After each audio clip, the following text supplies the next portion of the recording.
In today's video, I'm going to teach you how to share your availability in Gmail by adding meeting times. This is a handy feature that can streamline scheduling and ensure that everyone is on the same page, saving you time and effort. So let's jump right into it. First, you'll need to head over to Google. If you're not already there, simply open your web browser and type in google.com. This will be your starting point for accessing your Gmail and Google Calendar, which is where all the magic happens. Once you're on the Google homepage, you'll want to sign in to your Google account. Look for the sign in button, usually found on the top right corner of your browser. Click on it and enter your credentials such as your email and password. Signing in is crucial because without access to your account, you won't be able to proceed with syncing your calendar and sharing your available times. After successfully logging in, the next step is to navigate to Gmail. You can do this quickly by clicking on the Gmail link, typically located in the top right area of Google's homepage, next to other Google apps. This will take you straight into your Gmail dashboard where you can manage your emails and, more importantly, your calendar.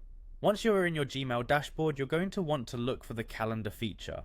Likely you'll find this option towards the top right corner, represented by an icon that looks like a grid or a small calendar. Click on the calendar icon to open your Google Calendar.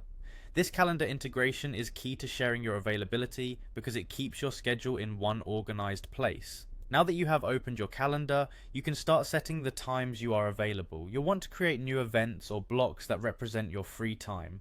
Click on the day and time you wish to be available and enter a brief description if necessary. This ensures that anyone you share your calendar with can see when you are available for meetings. Finally, share your calendar with anyone who needs this information. You can easily do this by clicking the Share button within your calendar settings and entering the email addresses of the people you want to share it with. Make sure to adjust the permissions so they can see your availability without making changes to your schedule. This straightforward tip helps everyone stay in sync and eliminates the back and forth typically involved in scheduling meetings. And that's it. By following these clear steps, you'll be set to share your availability in Gmail. Thank you for watching, and I hope this tutorial makes your scheduling significantly smoother.